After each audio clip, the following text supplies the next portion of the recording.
Assalamualaikum warahmatullahi wabarakatuh. Perkenalkan, nama saya Pratnya Pramita, nomor absen 25 dari kelas 11 MIPA 1. Hari ini saya akan melakukan konsultasi drama monolog dengan naskah yang berjudul Kasir Kita.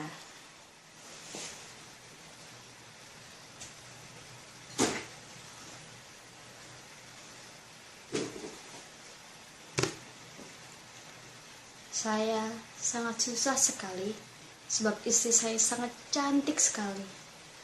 Kecantikan itulah yang menyebabkan saya jadi susah dan hampir gila. Sungguh mati saudara, dia sangat cantik sekali. Sangat jarang Tuhan menciptakan perempuan cantik. Disengaja, sebab perempuan-perempuan jenis itu hanya menyusahkan dunia. Luar biasa saudara, bukan main cantiknya istri saya itu. Hampir-hampir saya sendiri tidak percaya bahwa dia itu istri saya. Saya berani sumpah, dulu sebelum dia menjadi istri saya, tatkala saya bertemu pandang pertama kali di suatu pesta, berkata saya dalam hati, maulah saya menyobek telinga kiri saya, dan saya berikan padanya sebagai mas kawin kalau suatu saat nanti ia mau menjadi istri saya. Tuhan Maha Pemurah, kemauan Tuhan selamanya sulit diterka. Sedikit banyak rupanya suka akan surprise. Buktinya, meskipun telinga saya masih utuh, toh saya telah berumah tangga dengan Supraba selama 5 tahun lebih. Aduh, cantiknya. Saya berani mempertaruhkan kepala saya bahwa bidadari itu akan tetap bidadari, walaupun ia telah melahirkan anak saya nomor 2. Saya tidak percaya pada apa yang saya lihat. Tubuh yang terbaring itu masih sedemikian utuhnya. Cantik sekali. Kata cantik pun tak dapat pula untuk menyebutkan keajaibannya. Cobalah, seandainya suatu ketika gadis dari sekolah berkumpul dan istri saya berada di antara mereka, saya yakin saudara-saudara pasti memilih istri saya, biarpun saudara tahu bahwa dia seorang janda.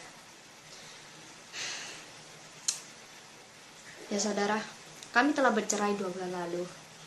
Inilah kebodohan sejati dari seorang lelaki. Kalau saja amarah itu tak datang dalam kepala, tak mungkin saya akan sebodoh itu menceraikan perempuan ajaib itu. Semua orang yang waras akan menyesali perbuatan saya, kecuali para koruptor, sebab mereka tak mampu lagi menyaksikan harmoni dalam hidup ini. Padahal harmoni adalah keindahan itu sendiri. Dan istri saya harmonis dalam segala hal, sempurna. Bau parfumnya, baunya 1000 bunga sedap malam di kala malam, 1000 melati di kala pagi. Segar sekali. Itu dia, sudah. Selama seminggu ini, setiap pagi ia selalu menelpon. Selalu ditanyakannya, sarapan apa kau mas? Kemarin saya menjawab, nasi putih dengan goreng otak sapi. Hari ini, saya akan menjawab,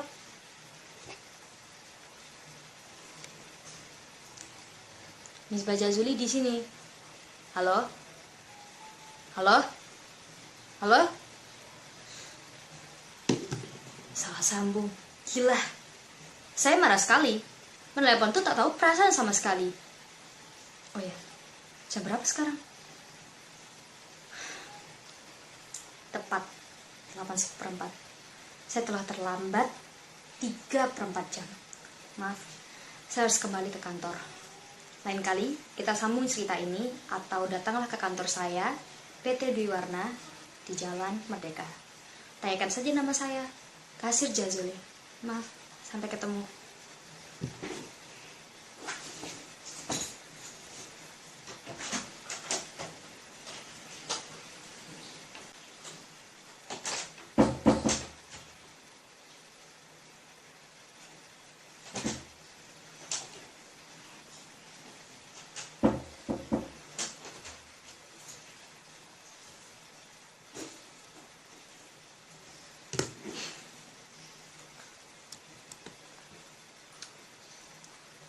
Mudah-mudahan perdagangan internasional dan perdagangan nasional tidak terganggu meskipun hari ini saya telah memutuskan tidak masuk kantor. Tidak saudara. Saudara tidak bisa seneknya mencap saya punya bakat pemalas. Saudara bisa bertanya kepada Pak Sukandar, kepala saya. tentang diri Miss Bajazuli. Tentu saja pasukan dan segera mencari kata-kata yang terbaik untuk menghormati kerajinan dan kecermatan saya. Kalau saudara mau percaya, hari inilah hari pertama saya bolos sejak 6 tahun lebih saya bekerja di PT Dwi Warna. Seperti saudara saksikan sendiri, badan saya sedemikian lesunya, bukan? Tuhanku, ya, hanya Tuhanlah yang tahu apa yang terjadi dalam diri saya. Saya rindu pada istri saya yang sedang ditimpa rasa penyesalan, dan saya takut untuk masuk kantor berhubung pertanggungjawaban keuangan. Sekarang pasti dia.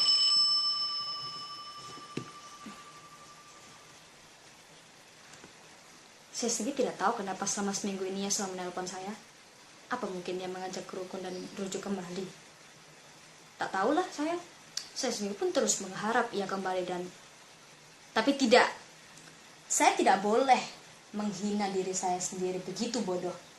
Bukan saya yang salah. Dia yang salah. Yang menyebabkan peristiwa perceraian ini bukan saya, tapi dia. Dia yang salah. Sebab itu, dia yang selayaknya minta maaf kepada saya. Ya, dia yang harus minta maaf. Toh, saya laki-laki berharga. Saya punya penghasilan yang cukup. Laki-laki gampang saja menaik perempuan sekalipun sudah 10 kali beristri. Pandang perempuan dengan pasti, air muka disigarkan dengan sedikit senyum. Dan suatu saat, berpura-pura berpikir menimbang kecantikannya dan kemudian pandang lagi, dan jangan sekali-sekali kasar.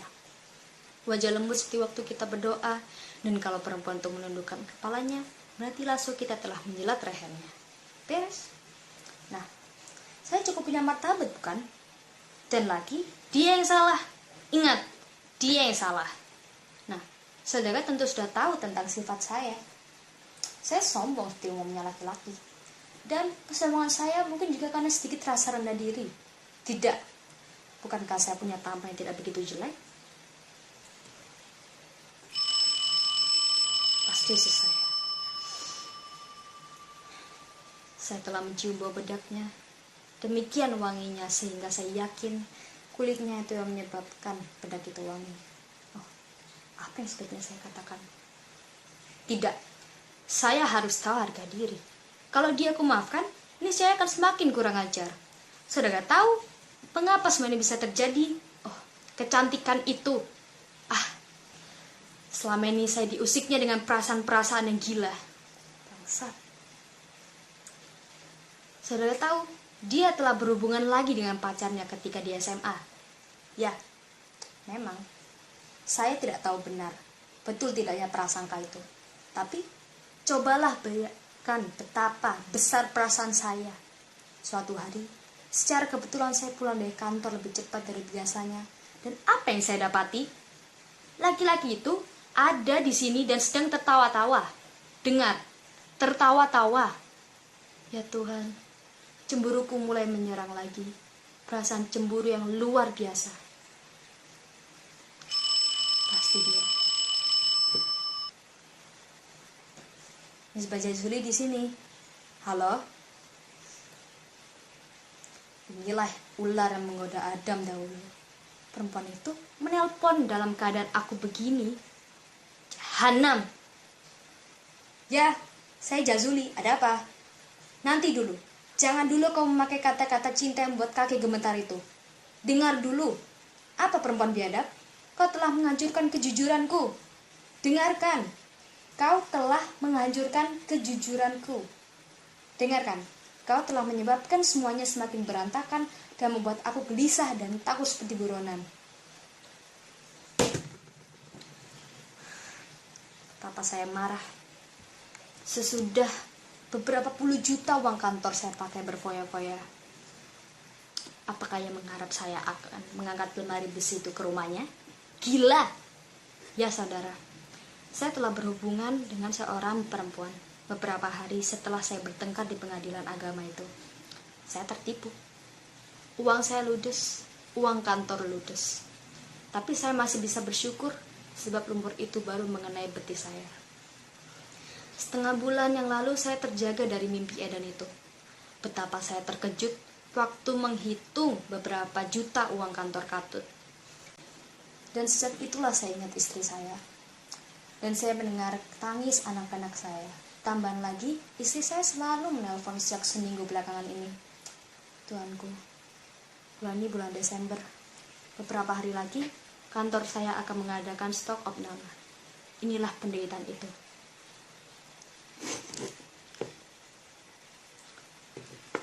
Sejak seminggu yang lalu, saya pegang lagi potret itu. Tuhan, apakah saya mesti menjadi penyair untuk mengutarakan sengsara badan dan sengsara jiwa ini? Apabila anak-anak telah tidur semua, dia duduk di samping saya. Dia membuka-buka majalah, dan saya membaca surat kabar. Apabila suatu saat mata kami bertemu, maka kami pun sama-sama tersenyum. Lalu saya berkata lembut, "Manis, kau belum mengantuk?" Wajahnya yang menakjubkan itu menggeleng-geleng indah dan manis sekali. Dia berkata juga dengan lembut, "Aku hanya menunggumu, Mas." Saya tersenyum dan saya berkata lagi, "Aku hanya membaca koran, Manis." Dan lalu ia berkata, "Aku akan menunggui kau membaca koran, Mas." Kemudian kami pun sama-sama tersenyum bagi merpati jantan dan betina. Kubelai rambutnya yang halus mulus itu, wanginya, nyamannya. Lautan minyak wangi yang memingsankan dan membius sukma. Apabila dia berkata seraya menengadah, "Mas," maka segera kupadamkan lampu di sini, dan lewat jendela kaca kami menyaksikan pekarangan dengan bunga-bunga yang kabur. Dan langit biru bening, di mana purnama yang kuning telur ayam itu merangkak dari ranting ke ranting. Saya baru saja telah menjadi penyair cengeng untuk mengenang semua itu. Tidak. Laki-laki itu. Sebentar. Saya belum menelpon ke kantor, bukan? Sebentar.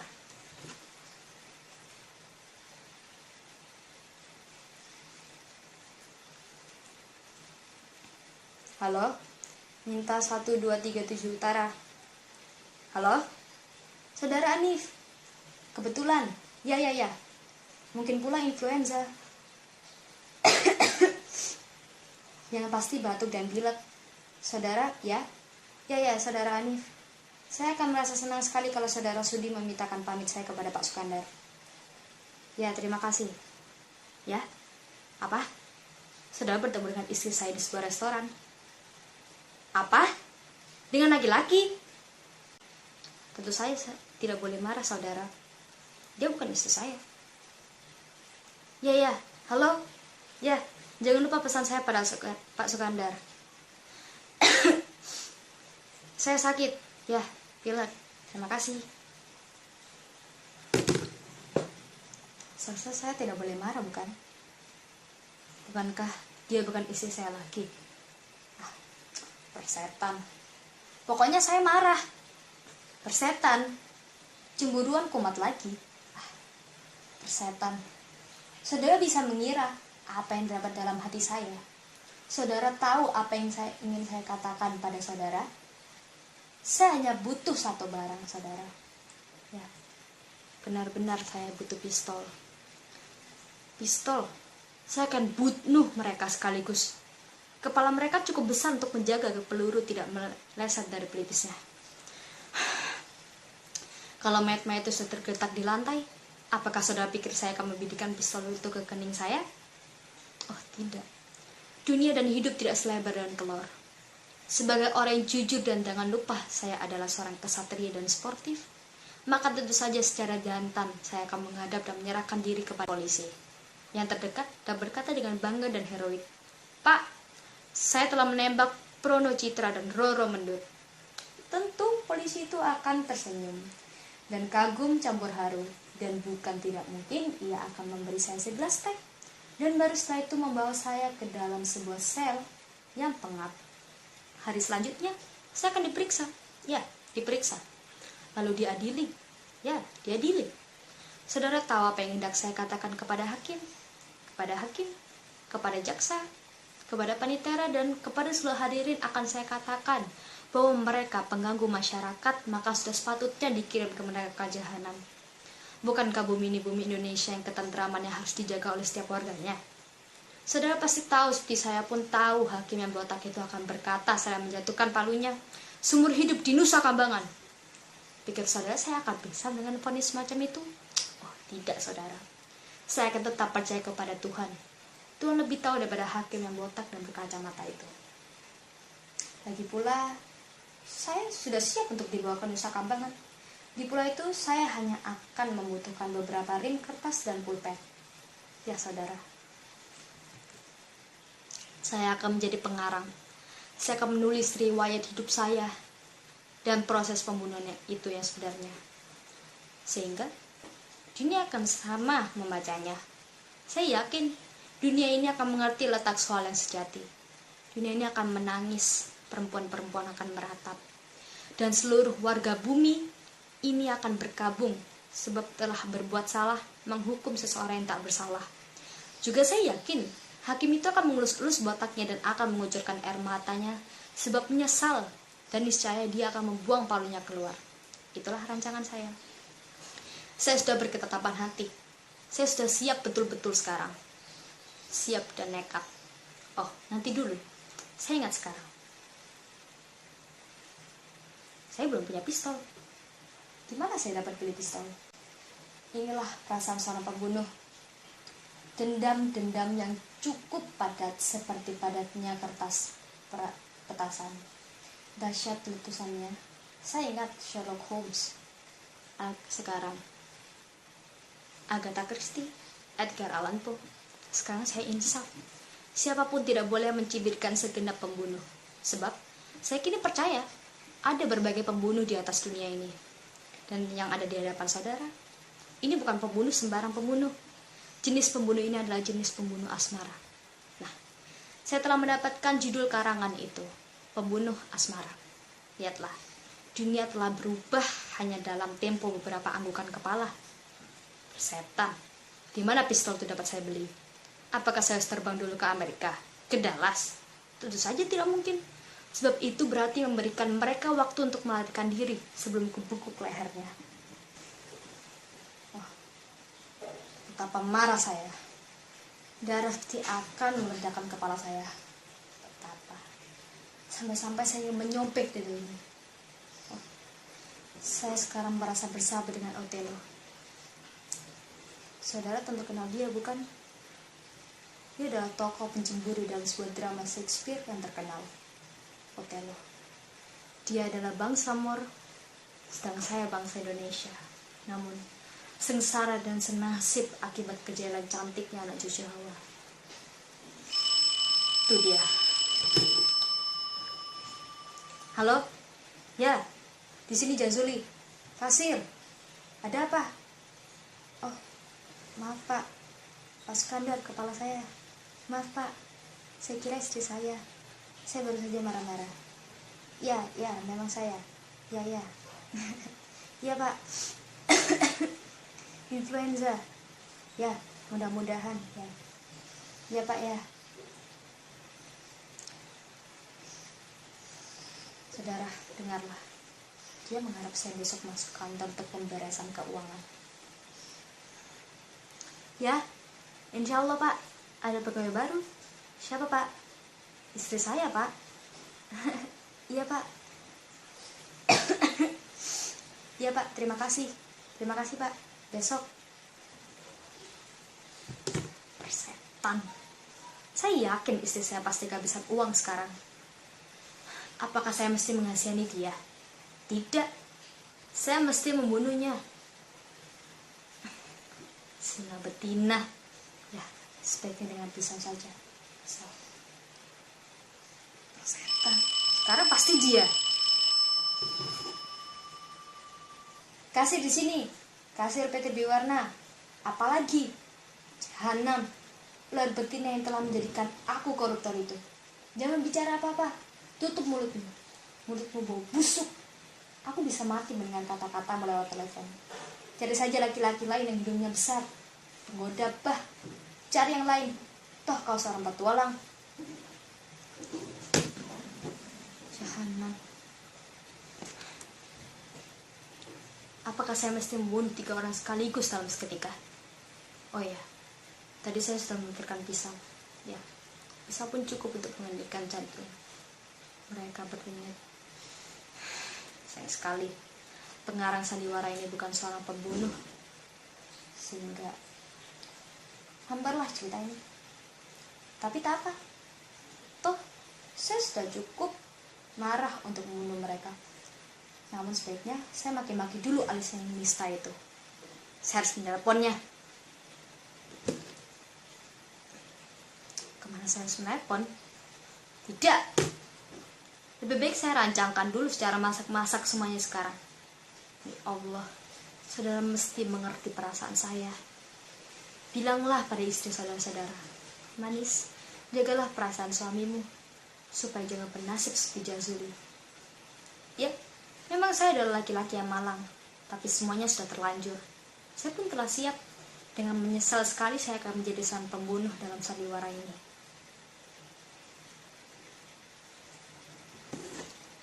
Halo, Jazuli di sini. Jazuli. Saya kira berdering telepon tadi. Nah, saudara bisa melihat keadaan saya sekarang. Mata saya benar-benar gelap. Telinga saya betul-betul pekak. Saya tidak bisa lagi membedakan telepon itu berdering atau tidak. Yang artinya sudah cukup masak mental saya sebagai seorang pembunuh. Tapi seorang pembunuh yang baik senantiasa merancangkan pekerjaannya dengan baik pula seperti halnya seorang kasir yang baik. Mula-mula nanti malam saya masuki halaman rumahnya. Saya berani mempertaruhkan separuh nyawa saya. Pasti laki-laki itu ada di sana. Dalam cahaya bulan yang diterangi kabut, saya bayangkan begitulah suasananya. Bulan berkabut, udara beku oleh dendam, sementara belati telah siap tersembunyi di pinggang dalam kemeja. Saya ketok pintu serambinya. Mereka pasti terkejut. Lebih-lebih mereka terkejut melihat pandangan mata saya yang dingin, pandangan mata seorang pembunuh. Untuk beberapa saat, saya akan pandangi saja mereka sehingga badan mereka bergetaran dan seketika menjadi tua karena ketakutan.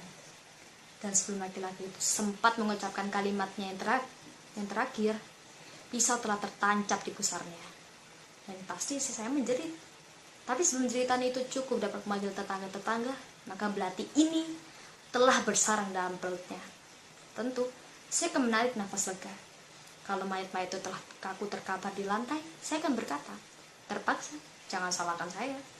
Keadilan menuntut, balas. Tapi kalau sekonyong-konyong muncul kedua anak saya, Nita dan Imam, kalau mereka bertanya, Pak, Ibu kenapa Pak? Pak, Ibu kenapa Pak? Tuhanku.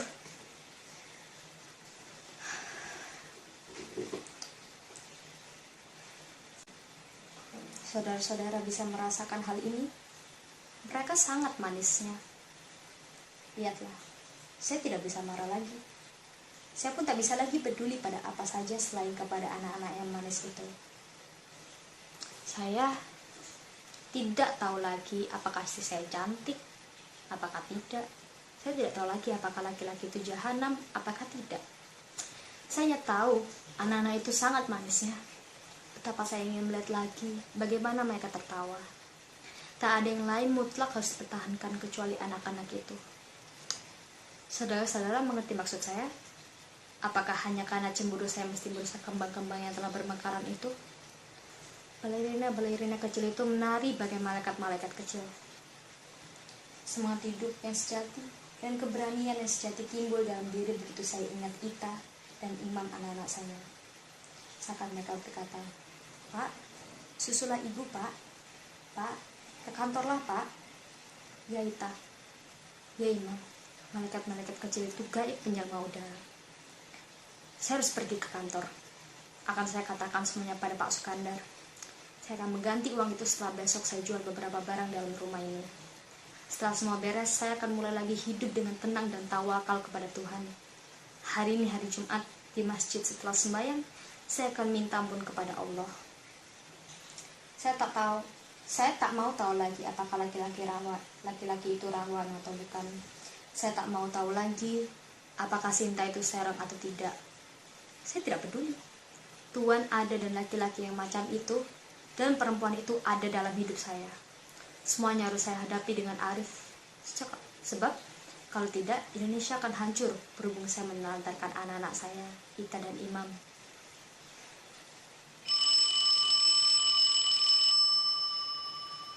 Jahanam. Kalau saudara mau percaya, inilah sundal itu. Setiap kali saya tengah berpikir begini, jahanam itu menelepon saya.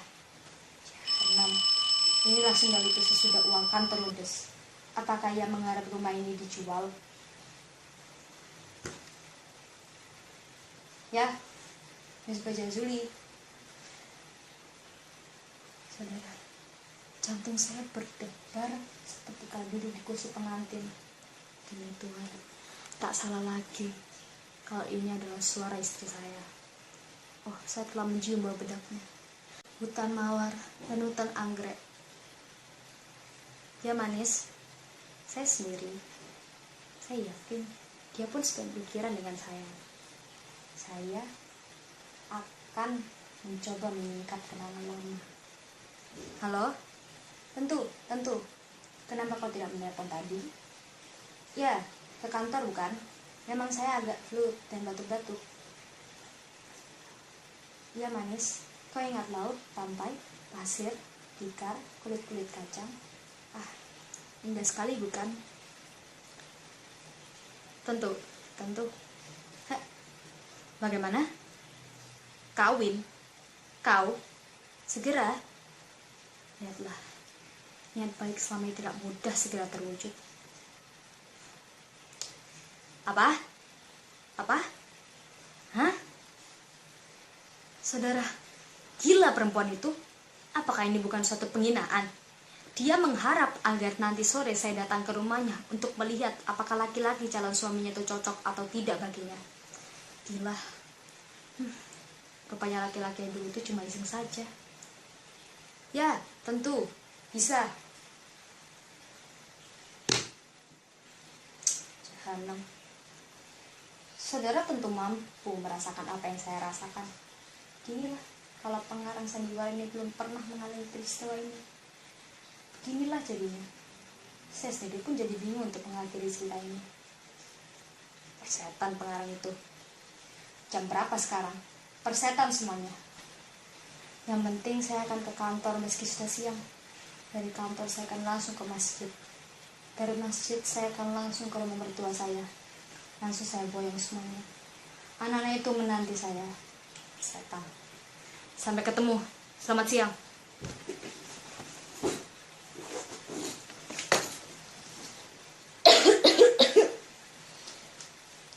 Saya influenza bukan? Sekian pembawaan konsultasi drama monolog dari saya. Mohon maaf jika ada salah kata atau hal-hal yang menyinggung. Semoga video ini bisa menghibur para penonton semuanya. Sekian, terima kasih. Wassalamualaikum warahmatullahi wabarakatuh.